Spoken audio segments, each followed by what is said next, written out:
Hoy publicado El País los pagos del gobierno de Ayuso a Quirón que engordan facturas de hace una década. Vean este informe.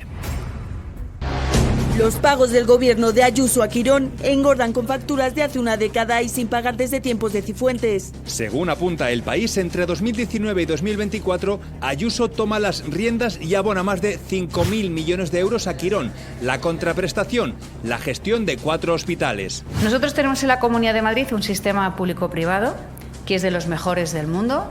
Quirón recibe en 2022 pagos que corresponderían a 5 años anteriores, 2016, 2017, 2018, 2019 y 2020. Con ellos, la Comunidad de Madrid reduce su deuda, que pasa de 1.000 millones en 2019 a 455 al cierre de 2024. Madrid tiene la mejor sanidad de España. Liquidando así las deudas adquiridas durante la gestión de Cristina Cifuentes. La sanidad es la joya de la corona de la Comunidad de Madrid. Facturas de hace casi una década cuyos pagos estaban paralizados. El motivo, los pleitos abiertos y las auditorías que fiscalizaban el pago de las abultadas facturas. Es en el Grupo Quirón donde Alberto González Amador, pareja de la presidenta madrileña, utiliza el alias Alberto Burnet. Un particular puede ponerse el correo electrónico que le considere. Ernesto de Kaiser, ¿qué tal? ¿Cómo estás? Buenas tardes, Ernesto. Muy buenas y apacibles tardes. Hay una clave importante que es el negocio del grupo de la sanidad privada de Quirón, que tiene relación con la pareja de Ayuso. Sí, claro que tiene relación. El señor González Amador es empleado, es director de Quirón. Pero Jesús, yo no me iré muy triste de este programa si no comentamos el tema de Begoña, porque hoy ha tenido... Sí, enseguida vamos a Begoña, Ernesto, calma. ¿Cómo le gusta a Ernesto hacerse las preguntas? Vamos enseguida a Begoña, pero te quería preguntar por esto de la sanidad. Es decir, al final estamos hablando de un grupo como Quirón, que tú decías, trabaja incluso la pareja de Ayuso en ese grupo, pero luego ese grupo tiene un jugoso negocio con el gobierno de la propia Ayuso. Sí, en este caso... Todo lo que dicen los periodistas cuando se refieren a los temas de corrupción, que hablan de la mujer del César y de las apariencias y todo eso, en este caso no vale. En este caso no vale. No se sabe por qué, pero no vale. Quiero decir, el señor Alberto González Amador y la señora Ayuso son personalidades expuestas políticamente y por lo tanto deberían ser supervisadas sus actividades. Están por encima de la ley, porque no se las supervisa y no han hecho las declaraciones correspondientes de acuerdo a la ley de blanqueo de capitales. Están por encima de la ley. Son personalidades expuestas políticamente. Y además, en el terreno concreto de las apariencias, el marido del César, es decir, el marido o la pareja de Ayuso, no puede trabajar con la libertad con la cual está trabajando, tiene que estar sometido a controles del Servicio de Vigilancia y Control y Blanqueo de Capitales, del Banco de España, y de los bancos que tienen que hacer informes regulares sobre los movimientos bancarios de 100.000 euros y por encima de 100.000 euros. En este caso ellos están por encima de la ley. Ya no es un problema de filtración o no filtración del correo, están por encima de la ley. En el terreno sanitario, además, pues se le ha hecho un beneficio de 2 millones de euros sobre la base de una intermediación durante la pandemia en el año 2019-2020 de compra-venta de mascarillas. Evidentemente, esto debería ser objeto de una investigación. Ha sido objeto de una investigación tributaria, y se le han encontrado 2 delitos fiscales por valor de 350.961 euros. Son delitos fiscales de los años 20 y 21 que serán juzgados en su día. Se está esperando el auto de apertura de juicio oral del juez del juzgado 19 de Madrid, que saldrá en las próximas fechas y será juzgado. Y además es investigado por corrupción en los negocios, que es lo que tiene que ver con sus relaciones con el Grupo Quirón. Corrupción en los negocios. Todavía teníamos algo que contar de esta relación entre la Comunidad de Madrid y estas empresas privadas que gestionan hospitales públicos. Una es Rivera Salud, que es quien gestiona el Hospital de Torrejón de Ardoz, y luego está el Grupo Quirón, del que hemos hablado muchísimo porque gestiona otros hospitales públicos, pero también por la vinculación del Grupo Quirón con la pareja de Isabel Díaz Ayuso. Y decía Ignacio, estáis publicando desde esta mañana que la pareja de Ayuso, Alberto González Amador, opera dentro del Grupo Quirón con una identidad falsa. Se llama Alberto Burnet González, y ahora nos decía en el boletín de las 9 Sastre que es uno de los nombres que aparece en una de las sociedades que tiene en Florida. El Burnet es el nombre de una de sus empresas en Florida para un negocio inmobiliario en Boca de Ratón. Y es muy llamativo porque ese cambio, según nos ha explicado, nos ha confirmado el propio Grupo Quirón, se produce en 2023. Es decir, antes de que el diario.es publicara su fraude fiscal, cuando ya se conocía que eran pareja, cuando ya se sabía que González Amador y la presidenta de la Comunidad de Madrid eran pareja porque había aparecido su nombre y algunas fotos en revistas del corazón. Y no solo es que aparezca con ese dentro de la intranet con ese nombre falso, sino que también aparece que es un directivo, aparece como director de, lo diré exactamente, director de proyectos servicios centrales de Quirón Prevención, que es esta filial de Quirón. Desde Quirón nos aseguran que sigue siendo alguien externo y nos dicen incluso que tienen hasta más de 1000 personas dentro del grupo que son proveedores externos pero que tienen correo corporativo. Pero claro, esto no es solamente un proveedor externo, es que es un directivo del grupo, es que se presenta como directivo del grupo. Y a mí me parece que es todo bastante extraño que en el momento en el que se conoce que son pareja, lo que hace su empresa, una empresa muy, muy relacionada con las decisiones de la presidenta de la Comunidad de Madrid, es ocultar, es esconder, incluso en la intranet de sus propios trabajadores, que es donde figuraba esta identidad falsa, que esa persona, que no era un técnico sanitario, la nueva pareja de la Comunidad de Madrid, sino que era un directivo de Quirón, del Grupo Quirón, que es la principal empresa de la sanidad privada que tiene conciertos con la sanidad pública y que cobra de la sanidad pública en la Comunidad de Madrid. A mí todo esto me parece bastante alucinante. Yo tampoco no sé si es muy habitual que los proveedores externos tengan el correo corporativo. Hay un montón de sentencias judiciales que hablan de que tener correo corporativo es una relación laboral, es una muestra de una relación laboral. Es decir, que es poco habitual, en mi opinión. Ellos nos dicen que no, que es muy habitual en su empresa y que así lo están haciendo y que tienen muchas otras personas que aparecen con correo corporativo y que son solamente proveedores. Lo que no sé es si todas ellas son directivos también, que ya es un segundo grado, claro, porque no es solo ser proveedor, sino ser directivo dentro del grupo. Y desde luego, además, lo más llamativo es que cuando se mira la evolución de los ingresos que ha recibido de Quirón Alberto González Amador desde que es pareja de Isabel Díaz Ayuso, pues se ha multiplicado. Y son muy onerosos. Es mucho dinero el que cobra Alberto González Amador del Grupo Quirón. Claro, ¿qué te parece? Bueno, pues un episodio más de algo que nunca se acaba de aclarar y de lo que nadie parece que está dispuesto a responsabilizarse, incluso a riesgo y consecuencia de afectar gravísimamente a instituciones constitucionales. Pongamos, por ejemplo, la Fiscalía General del Estado. Y todo lo que ha dicho Ignacio me parece sorprendente, pero al mismo tiempo me parece sorprendente que alguien en una empresa tan importante pueda figurar con un correo corporativo con nombre supuesto. O sea, ¿qué clase de empresas son estas que tienen, digamos, titulares fake, como se dice ahora, de correo corporativo? A mí me parece que algo debería de ocurrir. No sé si es que ocultaban por algún motivo, porque no me vale lo de protección, porque hay mucha gente que lamentablemente sufren las consecuencias de algún que otro desquiciado que anda por ahí acosando las identidades de la gente, pero yo creo que eso no es suficiente. Es como si entráramos ahora mismo, pongamos, en Telefónica o en alguna otra empresa española importante y descubriéramos que hay correos corporativos fake. Creo que pondríamos todo el grito en el cielo, ¿no? Bueno, esto ocurre y ocurre con un personaje que tiene implicaciones importantes, digamos, en la salubridad de la salud pública en la Comunidad de Madrid y que debería de tener alguna explicación inmediata, porque si no, me temo que algunos vamos a sospechar otras cosas. Pablo. Yo sí creo que puede ser por protección. No quiero pensar que eso no tiene que ser un mal motivo, sobre todo cuando se hace tiempo, pero desde luego sí que estoy de acuerdo con vosotros en que eso por lo menos lleva a sospechar.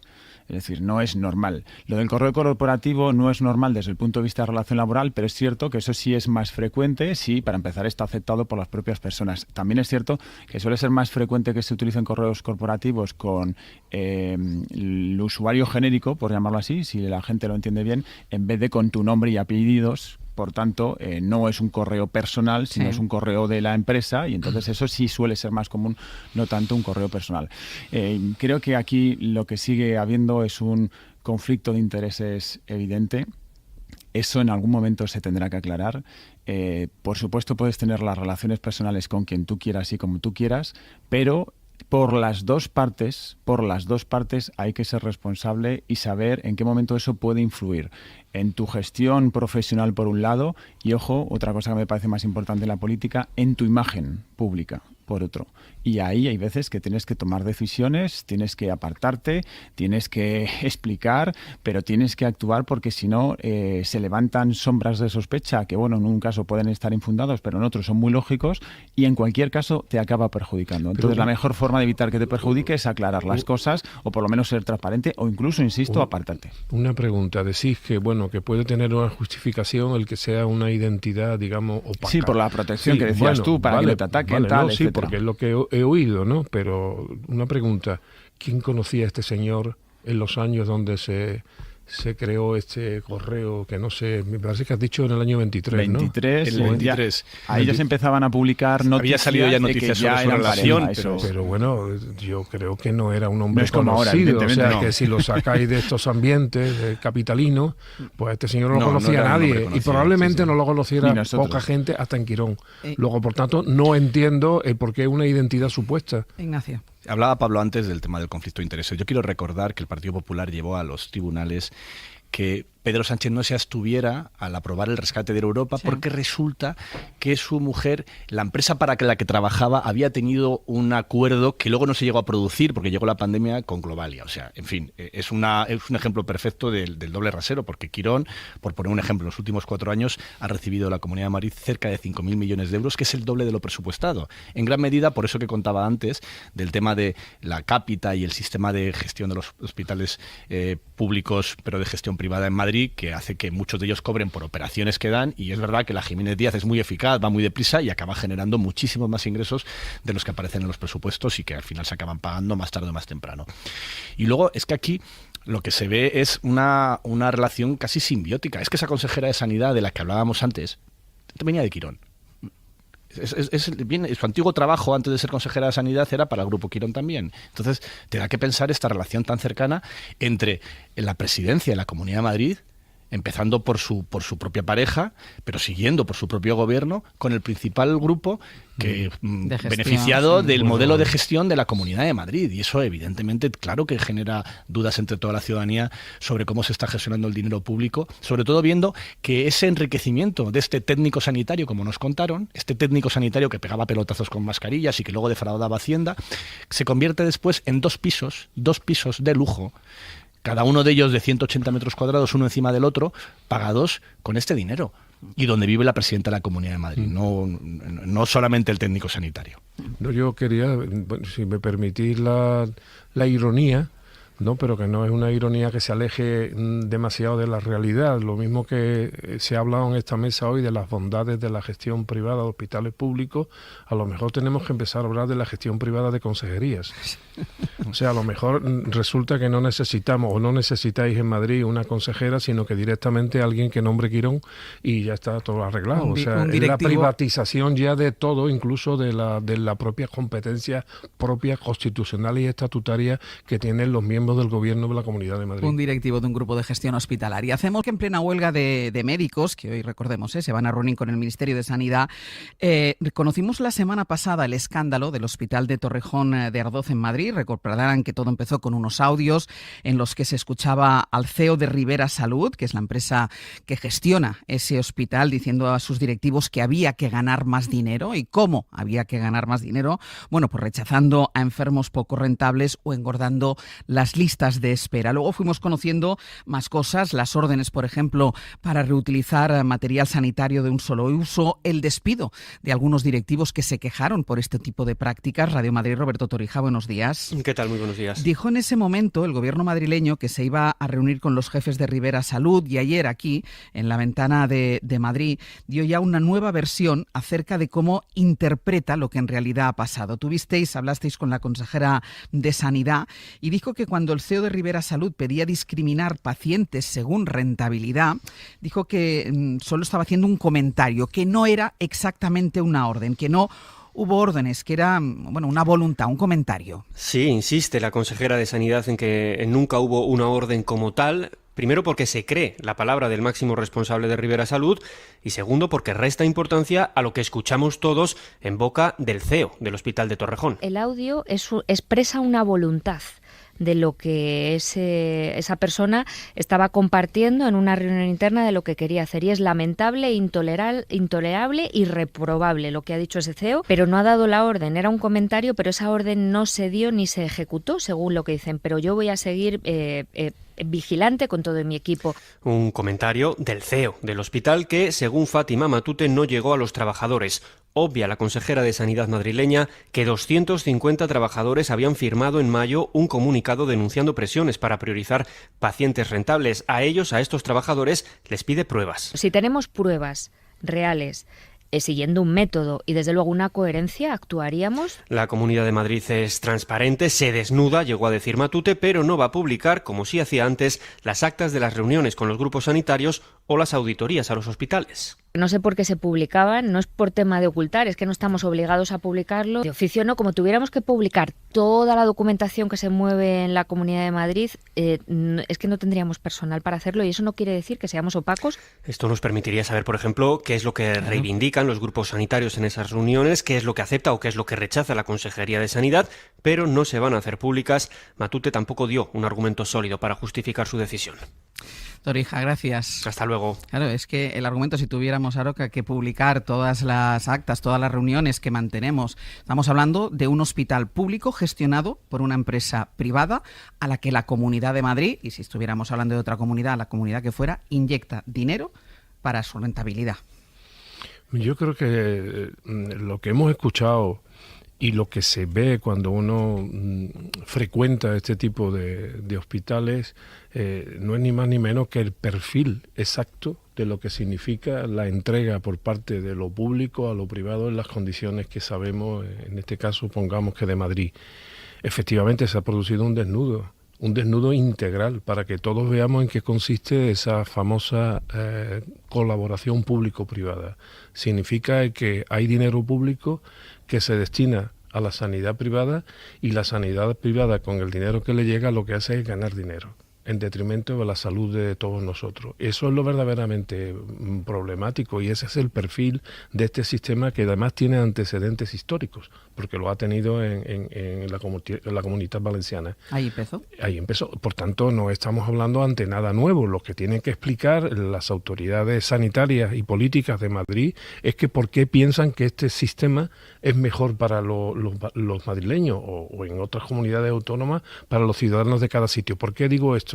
Porque, vamos, si hay una, digamos, diatriba entre sanidad pública y sanidad privada, la sanidad pública tiene que estar nutrida de nuestros impuestos y luego estará la sanidad privada para el que quiera optar por sanidad privada y se la pueda pagar y, por tanto, será el negocio legítimo de aquellos que dediquen sus esfuerzos y su ingenio a la sanidad privada. Ahora, lo que no puede ser es que el dinero público que pagamos todos los contribuyentes se destina a la sanidad privada, porque nos puede ocurrir como lo que hemos visto, este desnudo integral donde confiesan lo obvio, y es que los empresarios de la sanidad privada lo que están es para ganar dinero.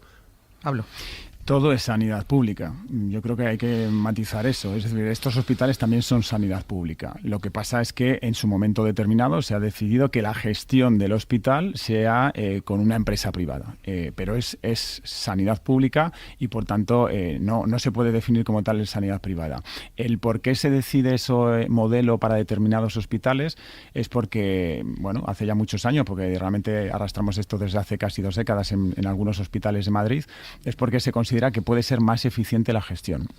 Yo soy usuario de alguno de estos hospitales, o lo he sido, mejor dicho, en la Fundación Jiménez Díaz, por ejemplo. Creo que muchos periodistas lo somos porque es un hospital de referencia para los periodistas de Madrid y la gestión de ese hospital es muy buena y es una gestión privada de un hospital público, por decirlo así.